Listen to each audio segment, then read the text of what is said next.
Hello दोस्तों, स्वागत है एक बार फिर से आपका मेरे चैनल पे लीगल न्यूज़ 127 पे।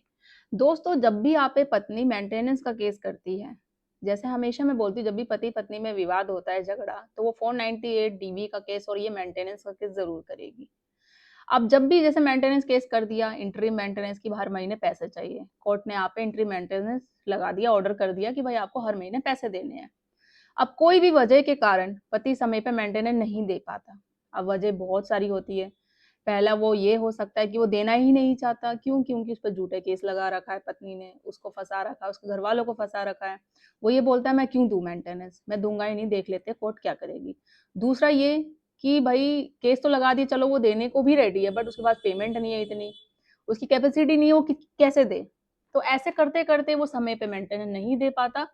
कुछ टाइम के बाद कोर्ट से नोटिस आता है आप लोगों के पास, तो आप शॉक हो जाते हो। वही जो एक एरियर बढ़ जाता है मेंटेनेंस का जब आपने वो नहीं दिया। एरियर मीन्स कि वो जो बकाया राशि है वो एक क्या बोलते हैं उसे, लाखों तक रुपए तक पहुँच जाती है और आपको ऑर्डर कोर्ट में नोटिस के ज़रिए बोला जाता है कि आप ये एक साथ जमा करो। अब ये सोच के भई आप ऑब्वियसली बात है कोई भी इंसान घबरा जाएगा, परेशान हो जाएगा कि ये मैं कैसे दूँ? तो आज की वीडियो में बात करूँगी कि ये जो एरियर का है, जो लाखों रुपए में बढ़ जाता है, तो क्या इसको रोका जा सकता है? क्या इस पे स्टे ले सकते हैं? तो आज की वीडियो में मैं इसी टॉपिक पे बात करूँगी, सबके सारे सवालों का जवाब दूँगी क्योंकि आप में से बहुत सारे लोग इसी सिचुएशन से गुज़रते हैं। तो नए जुड़े हैं चैनल पे तो सब्सक्राइब करिए, ज़्यादा लोगों को शेयर करिए, साथ ही बेल आइकन दबाइए ताकि आपको टाइम-टाइम पे मेरे वीडियो की नोटिफ़िकेशन सबसे पहले मिलती रहे।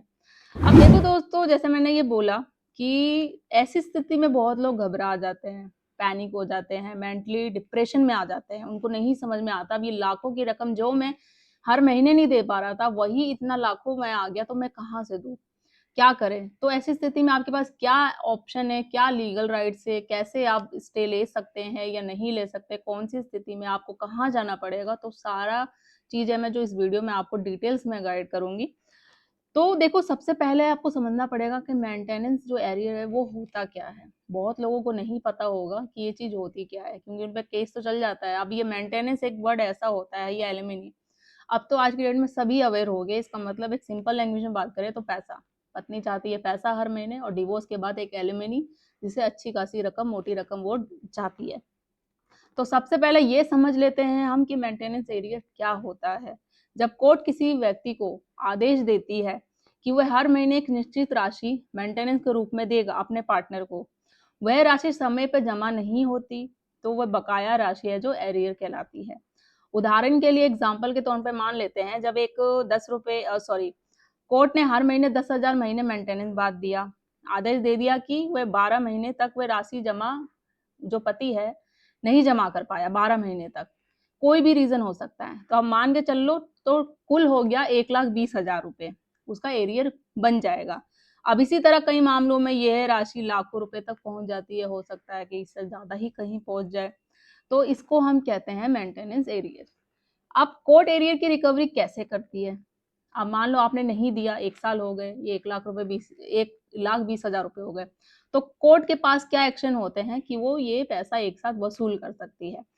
तो जब एरियर बढ़ जाता है तो कोर्ट उस राशि का अमाउंट है जो रिकवरी कैसे करती है, जो वो कदम उठाती है कोर्ट जैसे रिकवरी वारंट जारी करना, सैलरी से कटौती करना, आपकी बैंक अकाउंट से डायरेक्ट पैसा निकाल लेना और कुछ मामलों में सिविल जेल भी भेज सकती है आपको। तो इसी वजह से मेंटेनेंस जो एरियर है, कई लोगों के लिए एक बहुत बड़ी समस्या बन जाता है। अब क्या एरियर पे स्टे मिल सकता है? सबसे बड़ा सवाल यही है। अब सबसे महत्वपूर्ण सवाल क्या मेंटेनेंस एरियर पर स्टे मिल सकता है? तो कई मामलों में इसका जवाब हाँ हो सकता है। बट कैसे? अगर आप कोर्ट के आदेश को हाई कोर्ट में चैलेंज किया जाए या मेंटेनेंस अमाउंट को लेकर आपने रिवीजन या अपील फाइल की हो, तो आप कोर्ट से ये अनुरोध करते हैं कि एरियर की रिकवरी पर स्टे लगाया जाए। अगर कोर्ट को लगता है कि आपका मामला सुनने योग्य है, तो कई बार रिकवरी प्रोसेस पर कोर्ट है जो स्टे लगा देते हैं। अब स्टे लेने के लिए क्या करना चाहिए भाई? अब ये तो बता दिया कि भाई स्टे हो सकता है, आपका केस अगर जेन्युइन हो। बट अब उसके लिए क्या कर सकते हैं? क्या ऑप्शन होंगे? कहाँ जाना पड़ेगा? कैसे करना पड़ेगा? तो ध्यान से सुनिएगा। तो मेंटेनेंस एरियर पे स्टे लेने के लिए कुछ कानूनी प्रक्रिया होती है, कुछ प्रोसेस होता है, उसके अकॉर्डिंग आपको वो चीज़ें फाइल करनी पड़ेगी। तो सबसे पहले आपको हाई कोर्ट में अपील या रिवीजन फाइल करना होगा। सेकंड पे इसके साथ ही स्टे एप्लीकेशन भी लगानी होगी साथ में। कोर्ट के सामने यह बताना होगा कि क्यों एरियर की रिकवरी को रोकना ज़रूरी है आपको। अगर कोर्ट को लगे कि आपका पक्ष सुनना बहुत ज़रूरी है, तो कोर्ट अस्थायी रूप से रिकवरी प्रोसेस रोक सकती है। तो ये है एक जो आपको क्या करना चाहिए, किस तरीके से आप स्टे ले सकते हैं। तो ये आपको मैंने जो प्रक्रिया है कानून की, उस हिसाब से आप करोगे तो ऑब्वियसली मिलेगा, अगर आप जेन्युइन हो तो। इसके अलावा है कोर्ट किन बातों को देखती है कि स्टे देने से पहले कोर्ट कुछ महत्वपूर्ण पॉइंट्स जो चीजें को देखती है, जैसे कि क्या अपील या रिवीजन जेन्युइन है, क्या मेंटेनेंस अमाउंट बहुत ज्यादा है, क्या पति की आर्थिक स्थिति कमजोर है, क्या पहले कुछ राशि जमा की गई है।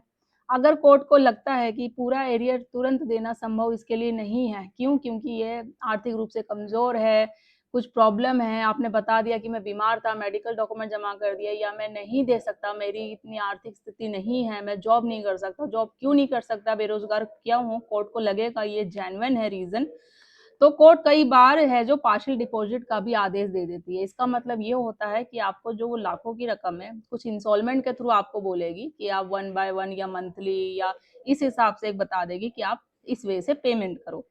अब हस्बैंड को क्या सावधानी रखनी चाहिए ऐसी सिचुएशन में, इस कंडीशन में अगर वो आते हैं, आपके पास मेंटेनेंस एरियर बढ़ जाता है, तो आपको क्या रखना चाहिए जो सावधानी। तो मेंटेनेंस केस में सबसे जरूरी बात क्या होती है कि कोर्ट के आदेश को कभी भी नजरअंदाज बिल्कुल ना करें। अगर आपको लगता है कि मेंटेनेंस जो अमाउंट है ज्यादा है, जिस समय ऑर्डर हो गया मेंटेनेंस अमाउंट आपको देने के लिए हुआ है, तो उसी समय आपको ऑब्जेक्शन करना चाहिए, उसी समय आपको फाइट करनी चाहिए मेंटेनेंस कम करने के लिए या आपको डिसमिस पूरी तरीके से डिनाई कराने के लिए। तो क्या करना चाहिए उस समय, आपको लीगल एडवाइस ले, एक बेस्ट एडवोकेट हायर करे जो आपका केस अच्छे से लड़ सके, जिससे कि आपका जो मेंटेनेंस है जो कम करवा सके। अपील या रिवीजन फाइल करे तुरंत, स्टे एप्लीकेशन लगाए। अगर समय रहते आपने सही कदम उठा लिया तो कई बार बड़ी समस्याओं से बचा जा सकता है, वरना आने वाले टाइम में आपको पछतावा तो होगा कि काश मैं पहले कुछ कर लेता। अब जब मेंटेनेंस एरियर क्यों बढ़ा, उसी समय आप ही पहले स्टेप ले लेते तो अभी तक नहीं होता।